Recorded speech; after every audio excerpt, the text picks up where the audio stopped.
Hello and welcome to another vlog. ভিডিওটা শুরু করছিলাম ইভিনিং থেকে। বানাচ্ছি স্ন্যাক্স বা বড়মশাই ডিনারও বলা যেতেই পারে। নিয়ে নিচ্ছি কিছু বেল পেপার্স, ক্যাপসিকাম, লঙ্কা, আদা, রসুন, পেঁয়াজ। এটা দেখাচ্ছিলাম পনির, দেখাচ্ছিল না, সাদায় অবস্থা একরকম হয়ে গেছিলো। আর এই যে চিকেন। তো সমস্ত ভেজিটেবলগুলো আগে কেটে নেব। এই রেসিপিটা আমার এক দিদিভাইয়ের বাড়ি গিয়ে খেয়েছিলাম। সেখানে আমারও ভালো লেগেছিলো, আমার বরেরও পার্সোনালি খুব ভালো লেগেছিলো। তাই ও আমাকে বলেছিলো একটু বানিও। আমি দিদিভাইয়ের থেকে রেসিপিটা জেনে কীভাবে বানাতে হয়, কেন হাতে মাথা মুন্ডু নেই, ইজি খুব, আর খাওয়াও খুব ভালো, সব রকম ভেজিটেবলস আছে, তো হেলদি। খেয়ে সবাই একবার ট্রাই করে দেখতেই পারো। আর ব্রকলি আমার পার্সোনালি খুব ভালো লাগে, আমি খুব ভালোবাসি খেতে। মানে আমাকে শুধু সেদ্ধ করে একটু ব্ল্যাক পেপার আর একটু কী বলে ওটাকে, বিট নুন ছড়িয়ে দিয়ে দিলে আমি খেয়ে নেবো, এরকম একটা ব্যাপার। তো এই যে সমস্ত সবজিগুলো কাটা হয়ে গেছে, সেগুলো ধুয়ে নিচ্ছি, ওগুলো সেদ্ধ বসাবো। তার আগে পেঁয়াজটা কাটা হয়নি, পেঁয়াজটাও কেটে নিচ্ছি। পেঁয়াজ কাটতে গেলে যে আমার চোখে কী জল আসে, মানে আমি পেঁয়াজের হাফ করব, তাতে আমি কেঁদে মরে যাবো। আমি জানি না কেন এত কান্না পায় আমার। অনেক কষ্টে পেঁয়াজগুলোকে কাটবো। পেঁয়াজগুলোকে ঠিক ওই চিলি চিকেনের মতন করে কাটতে হবে, মানে এমন না যে খুব কুচাতে হবে। তো 2 টুকরো করলেই হতো, আমি সেটাকে 4 টুকরো করেছি। পেঁয়াজ কুচানো ডান। ওইদিকে লঙ্কাও কুচিয়ে নিয়েছি। এবার বসবো পনিরগুলো কাটতে। পনিরটা একদম ছোটো ছোটো করবো, যাতে প্রত্যেকটা স্পুনে একটা করে টুকরো ওঠে এরকম। তো যেখানে রাখবো পনিরের জায়গাটা একটু ধুয়ে পরিষ্কার করে নিলাম। এবার ওখানে পনিরটা রেখে দেবো, তারপর বসবো আদা রসুন আর চিকেনটাকে করতে। তার আগে বসিয়ে দিয়েছি সবজিগুলো সেদ্ধ করতে। আজকে আমি গাজর দিইনি, আগের দিন গাজর দিয়েছিলাম, বাট গাজর যদি দাও তাহলে গাজরটা আগে সেদ্ধ বসিয়ে লাস্টে এগুলো দিতে হবে, কারণ কি এগুলো বেশি সেদ্ধ করার দরকার নেই। আর এখানে আমি নুন দিচ্ছি। আমার মায়ের একটা কনসেপ্ট আছে, সেটা হচ্ছে নুন 3 বার দিলে নাকি নুন বেশি হয় না। এবার এটা কতটা অথেন্টিক বা এর পিছনে কোনো সায়েন্টিফিক রিজন আছে কি না I don't know really, but আমি করি, মা বলে তাই আমি করি। বিকজ রান্নায় আমি অষ্টরম্ভা, আমি কিচ্ছু পারি না। রান্না করতে গেলেই হাত পুড়বে, হাত কাটবে, কিছু না কিছু হবে। এখানেও দেখতে পাবে হাতে তেলে ছিটকে এসে লিখবে যখন আমি পনির ভাজতে দেবো। তো এটা আমার কাছে নর্মাল, আমি ইউজ টু হয়ে গেছি। তাই রান্নার যা কুসংস্কার টিপস মাও দেয়, আমি সেগুলোও মেনে নিই, যাতে রান্নাটা অন্তত খাওয়ার পদে হয়। রান্না যদিও বা আমি করি না, ওই মুখরোচক কখন কিছু করতে ইচ্ছে করলে সেগুলোই করি। এখানে যেগুলো রসুন 2 রকমভাবে দেবো, একটা হচ্ছে পেস্ট, একটা হচ্ছে কুচানো। পেস্টটা দেবো ম্যারিনেট করতে, আর কুচানোটা দেবো হচ্ছে ওই সিজলিং করার জন্য, যেটা বলে আর কি।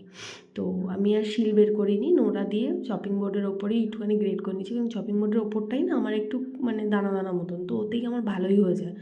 তো এই যে ফার্স্টে রসুন পেস্ট করে নিয়েছি, এবার আদা পেস্ট করছি। ফার্স্টে থেতো করে নিয়ে ওইখানেই ভালো করে মেখে নেবো। এবার সমস্ত ম্যারিনেট করা জিনিসগুলো আস্তে আস্তে চিকেনের মধ্যে দিয়ে দেবো। তার আগে লেবু কাটতে হবে, সেটা নিয়ে আসে। লেবুটাকে আগে কেটে নেবো, ভুলে গেছিলাম লেবুর কথা। ভেবেছিলাম অর্ধেক লেবু দেবো, বাট লাস্ট অবধি গোটা লেবুটাই আমি দিয়ে দিয়েছিলাম। কালকে যখন করেছিলাম দিয়েছিলাম ভিনেগার, আজকে এ বাড়িতে ভিনেগার নেই, তাই জন্য লেবু, এখানে ব্ল্যাক পেপার আর একটু নুন দিয়ে একটু ম্যারিনেট করে কিছুক্ষণ রাখবো। এটা আরও বেশিক্ষণ রাখলে ভালো, বাট আমি যেহেতু চিকেনের পিসগুলো খুবই ছোট করেছি, তো খুব বেশিক্ষণ রাখার দরকার ছিল না। এতেই যথেষ্ট ম্যারিনেটেড হয়ে গেছিলো আর ভালোই টেস্ট এসেছিলো। এই যে দেখতে পেয়েছো, বসিয়ে দিয়েছি কড়া। এবার গ্যাস জ্বালিয়ে তেল দেবো। তেল দিয়ে ফার্স্টে ভাজবো পনিরগুলো। পনির আমি ছোটোবেলায় না একদম পছন্দ করতাম না, যত বড় হচ্ছে আস্তে আস্তে বেশ ভালোই লাগছে খেতে, জানি না কেন। এই যে দেখলে হাত পুড়িয়ে ফেলেছি, হয়ে গেছে আমার অবস্থা খারাপ, জানি না কেন। ঠিক কোনোভাবে না কোনোভাবে আমার সাথে ব্লান্ডার একটা হতেই হবে। তো সেই সমস্ত জিনিসকে সাইডে রেখে আমি যে পনির ভাজা শুরু করে দিয়েছি। ফার্স্টে ভাবছিলাম পনিরটা ভেজে রাখবো ওই প্লাস্টিকের এটা, তারপর মনে পড়লো না, এই তেল সমেত রাখলে ওটা পুড়ে যাবে।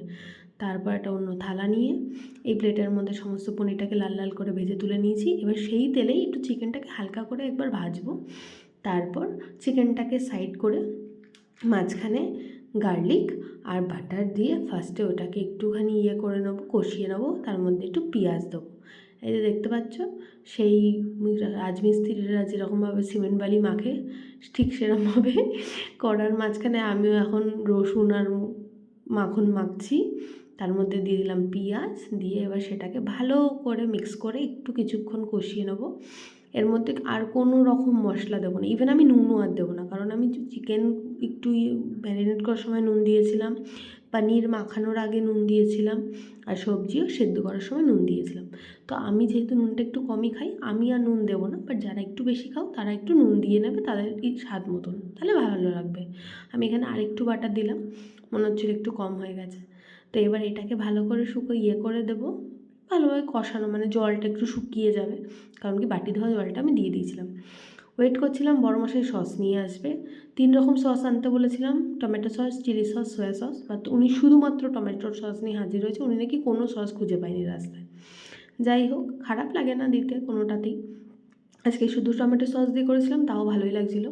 তো সমস্ত সবজি, পনির, মাংস সমস্ত কটো একসাথে করে এবার ফাইনালি সস দিচ্ছি। খুব বেশি দেওয়ার প্রয়োজন নেই, নর্মাল দিয়ে একটুখানি সবজির গায়ে লেগে লেগে থাকবে, ওটাতেই হেভি টেস্টি লাগে খেতে।